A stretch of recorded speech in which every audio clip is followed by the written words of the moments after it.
Je vais terminer en vous donnant 3 exemples pour illustrer le fait que les réseaux sociaux, Internet peut-être en général, ça peut augmenter, donc nous faire croire des choses étranges, et augmenter en quelque sorte beaucoup de biais qu'on a vus, beaucoup d'illusions et d'effets qu'on a vus précédemment. Voilà, je vais prendre des exemples trouvés sur Internet. D'abord, l'idée que la Terre est plate. J'ai mis longtemps à croire que vraiment il y avait des gens qui y croyaient, mais si. Et donc voilà, il y a des groupes de gens qui croient que la Terre est plate, qui font des sites sur Internet.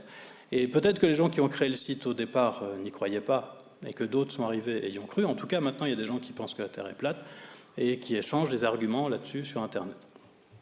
Et des arguments, ils en ont. Pardon. Des arguments, ils en ont. C'est pas des gens stupides, ils disent pas n'importe quoi. Et par exemple, j'ai choisi cette image parce qu'à partir de cette image, justement, ils donnent des arguments pour dire que ça, c'est des fausses images, en fait. C'est ce qu'ils disent, hein. Des images données par la NASA, mais ils disent en fait c'est des faux. Et alors quels sont leurs arguments? D'abord, on pourrait dire, déjà sans dire que c'est un faux, on pourrait dire que sur cette image, on ne voit pas du tout la Terre ronde.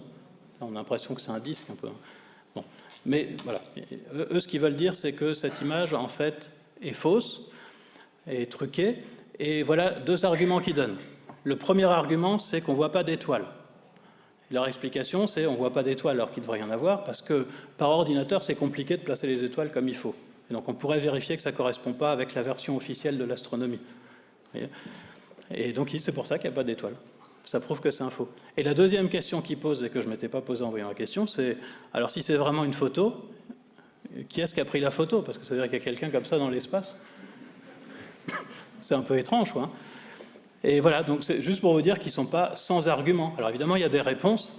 On ne voit pas les étoiles parce que la luminosité est trop élevée, exactement comme si on prend le ciel en photo en journée. On ne voit pas d'étoiles non plus. Et puis la photo, je ne sais pas par qui elle a été prise, mais elle a été prise par quelque chose qui était dans le coin.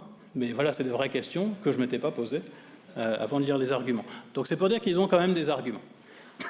Alors qu'est-ce qui joue là-dedans et qu'est-ce qui fait que Internet, ça favorise ça par rapport à avant Internet? Il y a notamment, bon, évidemment, et ça ce sera pour tout, le fait que Internet c'est massif et puis global. Alors ça fait qu'on peut rencontrer des gens.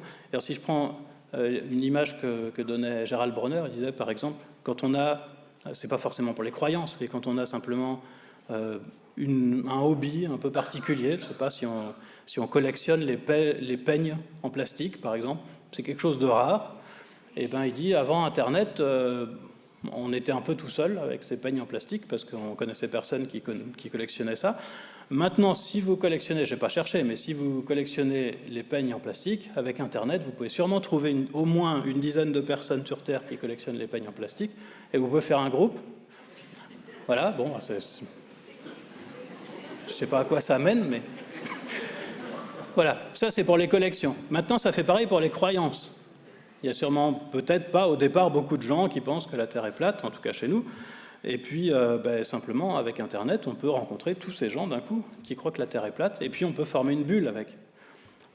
Ce qu'on appelle les bulles Internet, c'est ça. C'est quelque chose qui se passe aussi dans la vie de tous les jours. Dans la vie de tous les jours, en général, on fréquente des gens qui sont à peu près du même milieu que nous, qui ont plutôt les mêmes opinions politiques que nous, parce qu'on préfère. Voilà. Mais on ne peut pas faire que ça, parce que voilà, dans la famille, au travail, tout ça, il y a d'autres gens qui ne sont pas exactement pareils, et donc on ne fait pas une bulle complète, mais un petit peu quand même. Voilà, sur Internet, on peut complètement faire une bulle. Voilà. Si vous engueulez avec quelqu'un sur la politique parce qu'il n'a pas du tout les mêmes opinions que vous, il risque de vous virer simplement, et puis vous vous retrouvez avec que des gens qui pensent comme vous. Et le fait d'avoir que des gens qui pensent comme vous et qui relaient des informations qui vont toujours dans le même sens, ça a une influence très forte sur ce qu'on pense. Il y a eu des expériences récemment parce que, évidemment, les chercheurs aussi s'intéressent aux effets de Twitter notamment et Facebook. Parce que Twitter, c'est plus facile à étudier parce que les données sont plus courtes, etc. Donc, notamment pour Twitter.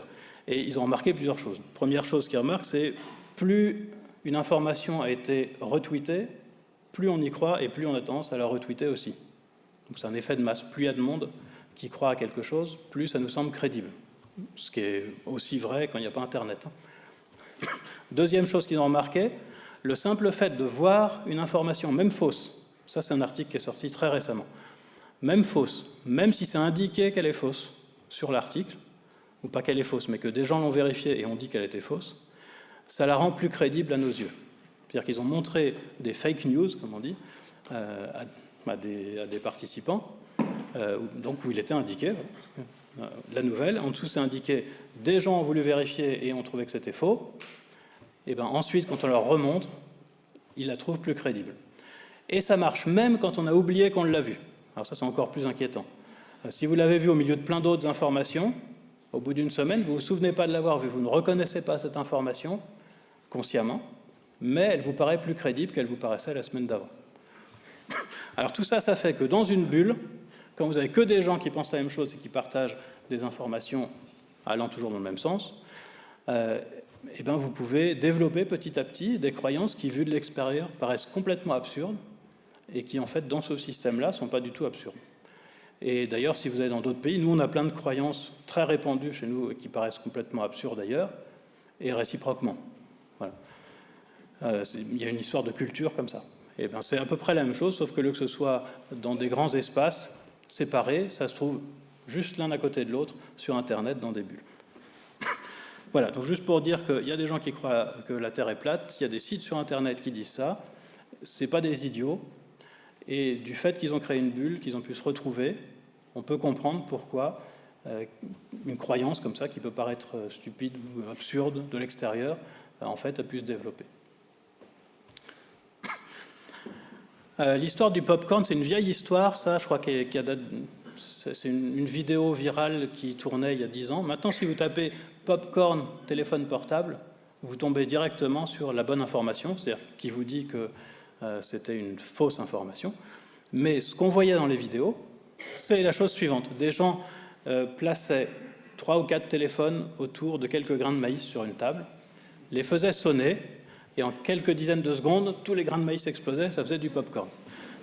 Voilà. Et le message, évidemment, c'était que les ondes des téléphones portables sont extrêmement nocives, puisque ça arrive à faire exploser comme ça des grains de maïs.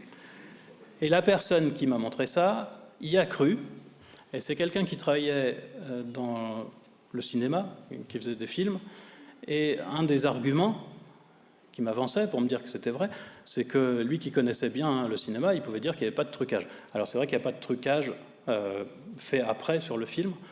Je vous dis ensuite comment on peut faire, mais il ne faut pas le faire. Mais voilà, ce n'est pas un trucage cinématographique, donc il n'y avait effectivement pas de trucage.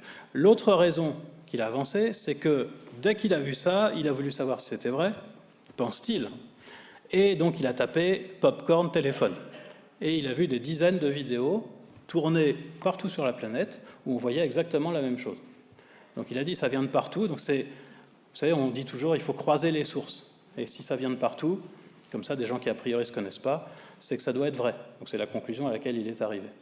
Sauf que quand il a pensé vérifier si c'était vrai, ou savoir si c'était vrai, en fait, parce qu'il a écrit sur Google ou n'importe quel moteur de recherche, parce qu'il a écrit « popcorn téléphone », en fait, il tombe d'abord sur des choses qui vont dans le sens de la vidéo. Voilà.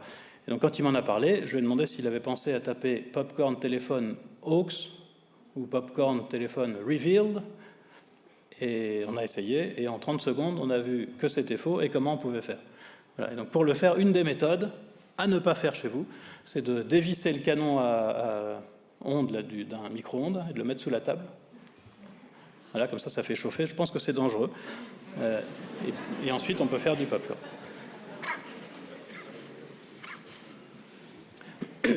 Donc si je réfléchis à tout ce qui fait qu'on peut croire à ça, il y a le biais de confirmation, parce qu'en allant chercher d'autres vidéos qui disent la même chose, on les trouve. Il y a ce qu'on pourrait appeler l'effet de simple exposition. Si je dis juste un mot, c'est ce que je vous ai dit rapidement tout à l'heure, c'est si vous avez vu une information, même si vous savez qu'elle est fausse, même si vous avez oublié que vous l'avez vue, ça la rend plus crédible quand même. C'est ça que j'appelle l'effet de simple exposition. Au départ, l'expression effet de simple exposition, c'est pas pour les croyances, c'est utilisé par les psychologues pour les préférences, parce qu'on a remarqué qu'il suffit de montrer quelque chose à quelqu'un pour qu'il le trouve plus désirable. Et donc ça, c'est un des éléments de la pub, c'est juste vous montrer une chaussure et les gens finissent par aimer de plus en plus la chaussure, jusqu'à un point de saturation où ils ne peuvent plus la voir. Mais donc, s'il y a un petit peu de publicité, en tout cas, ça fonctionne bien. Voilà. Et puis, je vais vous montrer un dernier exemple où Internet a joué un rôle en démultipliant encore un effet qu'on a vu précédemment. C'est le film Shazam. C'est en 2016. Des internautes ont commencé à rechercher sur Internet ce vieux film qui s'appelait Shazam et où il y avait l'acteur qui est ici, qui s'appelle Simbad, qui jouait le rôle d'un génie. Et donc au départ, c'est quelqu'un qui avait cherché un peu partout sur Internet la cassette ou le DVD si ça existe. C'était un vieux film et impossible de le trouver. Donc il a été sur les forums et il s'est renseigné. Et puis il y a eu tout un groupe qui s'est formé de gens qui se sont mis à rechercher une copie de ce film parce qu'ils avaient adoré, puis ils ont commencé à se raconter des histoires, puis ils connaissaient vraiment bien le film. Et le seul défaut de ce film, c'est qu'en fait, il n'a jamais existé. Et c'est un faux souvenir. Ils se sont forgés un faux souvenir, comme ça, entre eux, donc dans cette bulle qu'ils ont fait, parce qu'ils tous ils se souvenaient de l'avoir vu. Et puis, exactement comme je vous disais tout à l'heure, pour ceux qui se souvenaient, qui essayaient de se souvenir ce qui s'était passé quand ils s'étaient perdus enfants dans un supermarché, ils arrivaient à rajouter des détails. Et bien là, c'est pareil, c'est ce qui s'est passé. Donc à la fin, ils avaient beaucoup de détails sur le film, ils savaient exactement quand cet acteur jouait le génie et ce qu'il faisait. Et bien non, ça n'a jamais existé. Alors ça fait des choses très cocasses sur Twitter, parce que l'acteur la répondait en disant « Non, moi, j'ai jamais fait de film où je joue un génie ». Et des gens lui répondaient, non mais il y en a un qui lui a répondu d'accord, j'ai déjà fumé de l'herbe, mais quand même pas à ce point-là, je me souviens très bien de ce film. Donc il a fini par s'énerver un peu, l'acteur. Voilà, en fait, ça n'a jamais existé, et c'est par suggestion, comme ça, les uns suggérant aux autres, qui se sont forgés ce faux souvenir dans cette bulle là qui fait une chambre d'écho un petit peu. Voilà, une histoire assez étrange. Alors il y a quand même quelque chose au départ, hein, c'est pas parti de rien du tout.